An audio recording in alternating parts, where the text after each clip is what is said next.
ભજન ગાવા ગયા તા, ભક્તિનો રંગ લાગ્યો, સદગુરુનો સંગ થયો. સદગુરુએ તન મન અને ધન ગુરુ મહારાજને આપણે વસન થકી અર્પણ કર્યા.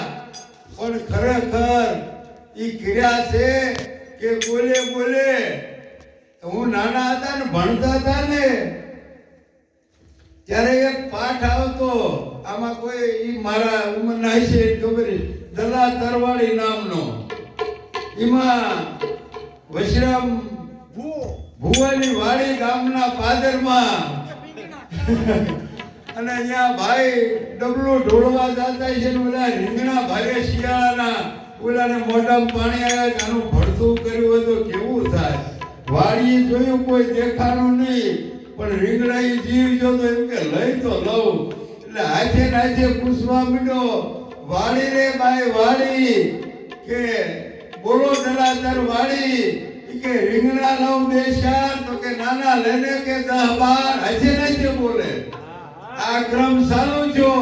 ઓલાને થોડાક છોડવા કે મારું આંખો ફૂટી તો જાય છે.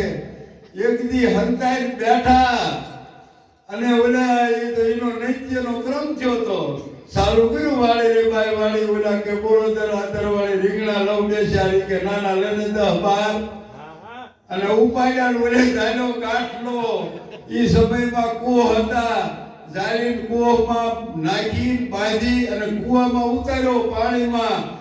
કે કૂવાને કૂવા ઓલા હિચકા કરે, ઓલા ડૂબકી ખવડાવું બે ચાર, કે નાના ખવડાય ને 10-12.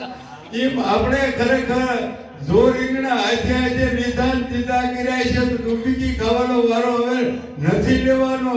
એટલે આ સત્યનો નિષ્ઠાનો સંગ કર્યો છે તો એ પાછી ડૂબકી નથી ખાવાની. હેજી ભજન ગાવા ગયા તા, ભગતીનો રંગ લાગ્યો, આવા સદગુરુનો સંગ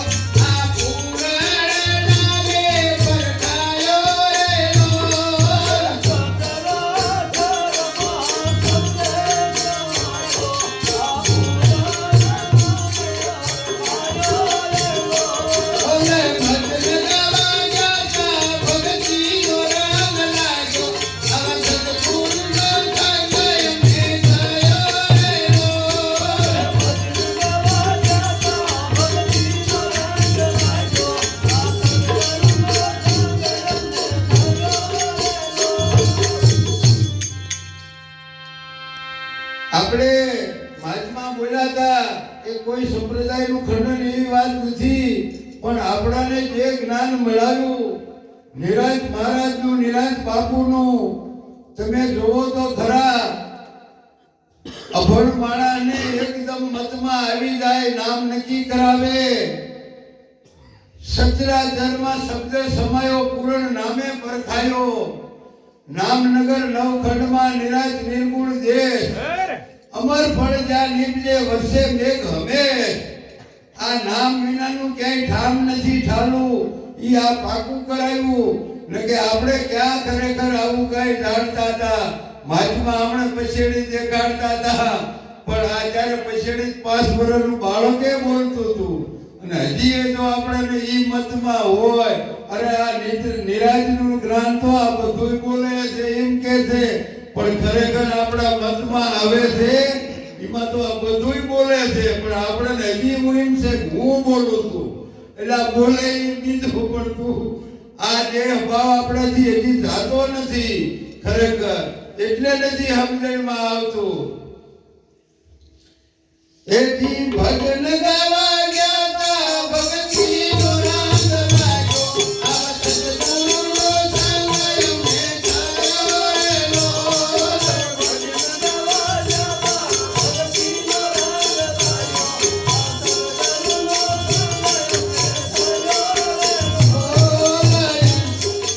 અંતરાયું ગયા ને અનુભવ આયા, આ ભાષા થકી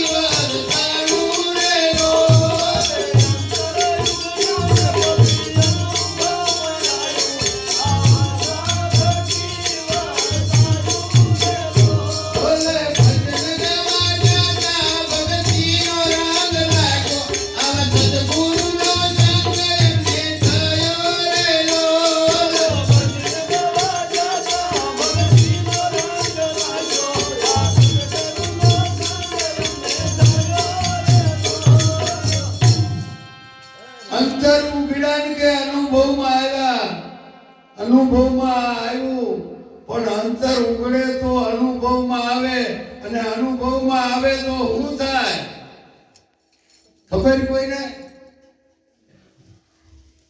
એની ભાષા થકી આમ વાય કડી બોલાય, એની ભાષા થકી વર્તાય, એના શબ્દ દ્વારા નક્કી થાય. ગુરુ મહારાજ કહે આદિ અનાદિની ઓળખાણ વિના નો આવે બુદ્ધિમાં બળ. આદિ અનાદિની ઓળખ્યા વિના નો આવે બુદ્ધિમાં બળ. એટલે ખરેખર જો આ અંતર ઉઘડ્યું હોય ને અનુભવમાં આવ્યું હોય તો એના શબ્દ દ્વારા પરખ થાય.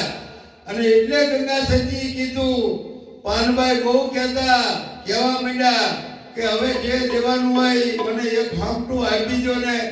વાણી તો આખી લાંબી છે પણ આપણે ટૂંકમાં લઈ. એટલે એમને કીધું, એટલે ગંગા સતી કીધું, હજી બાણ તમને લાગ્યા નથી પાનભાઈ, બાણ લાગ્યા ને ઘણી વાર. બાણ લાગ્યાથી બોલાય નહીં અને દેહ દિશા મટી જાય. પણ આપણે હજી ખરેખર આ દેહ દિશામાં ફરતા હોય પણ છતાં સારું છે. આ હા વિમણામાં હતા એના કરતા આવા સંતોનો સંગ મળ્યો છે. એ ધીમે ધીમે પણ થોડુંક લક્ષ્ય રાખી અને જે વસ્તુ મળી એના માટે તો મહાન પુરુષો મહેનત કરતા હતા. આપણને તો સહેજમાં મળી ગયું છે. આના માટે તો એ જનામો જનામ મુનિ જતન તરાએ અંત સમયે રામ આવત નાય. જેનું જન્મો જન્મ જતન કરતા અંત સમયે રામ આવત નહીં. અને તમે જોવો મોટા મોટા જે મુનિ આશા કરે, લોયરની વાણી બહુ સરસ છે. એ પદ અનુભવીના ઉરમાં આવે અને એ સહેજમાં સદગુરુ આપણને નક્કી કરાવે છે. આવો આ મહિમા ગુરુ મહિમા છે. અને આપણને થોડુંક મને એવું લાગે કહી દઉં કે કેમ કે સહેજમાં મળ્યું છે ને એટલે આની આપણને કિંમત નથી થતી. આવું મારા પોતાને માનવામાં છે. તમને નથી કહેતો પણ આવું લાગે છે. અને ગુરુ એટલે તો આપણે હજી કોઈ સમાજના, કોઈ હગા, કોઈ જ્ઞાતિના આ ભાવથી જોવે છે. પણ જે ગુરુ છે એને ખરેખર નાત જાત કાંઈ હોય નહીં. ગુરુ હોય પછી એને દેહથી જોવી તો આપણી વર્તીમાં હજી કાંઈક ફેર છે. જો તમારે જોવા હોય તો ઈશ્વરને જો જોવા હોય તો આ છે, બીજા નહીં નથી. કારણ કે આ નજર આપણી આંખ બે છે પણ દ્રષ્ટિ એક થાય, કાન બે છે પણ શબ્દ એક સંભળાય છે. એમ ગુરુ અને ગોવિંદ દોનો એક હે, પરખી શકાય તો ફરક. પણ આ ક્યાં દેખાય? હજી આપણને હજી કાંઈક ને નાચ જાય ને હગોન વાલોન જે મામા કાકા જે થતા આ દ્રષ્ટિથી આપણે જોતા હોઈએ છીએ. પણ આ મહિમા જે છે, જેનો આદિ અનાદિથી આ ગુણ ગવાતા આવે છે, એ આ પદ અને આપણને તો આ સહેજમાં મળ્યું છે. અરે એજી ભજન ગવા ગયા ભગતી નો રંગ લાગ્યો, અવ સદગુરુ નો સમય મે થયો રે લો.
મોટી વાત છે, છતાં આમાં વાણી દ્વારા આવી છે.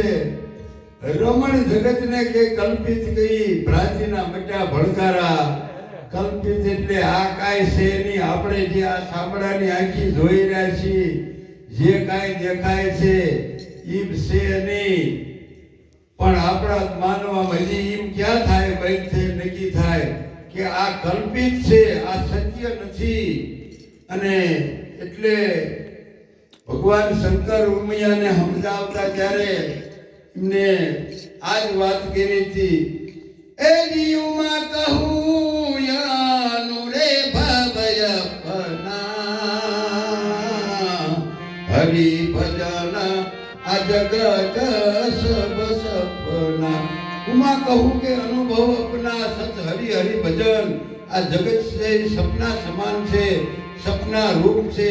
અરે કલ્પિત કીધું, પણ આપણને હજી તો એવું કાંઈ દેખાતું નથી. પણ હવળે હવળે સતતનો પાણીનો મારો હોય. આપણે જોયું છે કે રૂની વરસડી આવતી હતી, એ પાણાને આમ ગીસા લીટા પાડી દેતી હતી. રૂની આવે ને વરસડી, હા એ લીટા પાડી દેતી હતી. તો આપણે તો માણા છીએ, પેલા પાણાને આંકા પાડી દે તો માણાને કેટલી વાર. પણ એક છે ચિત્તમાં ચટકી લાગ્યા વિના કેમ રીજે કીર્તા. ઈયળમાંથી ભમરી બને તો મનુષ્યને કેટલી વાર. આટલું બોલી હું મારી વાણીને વિરામ આપું છું. બોલો સદગુરુ મહારાજની જય.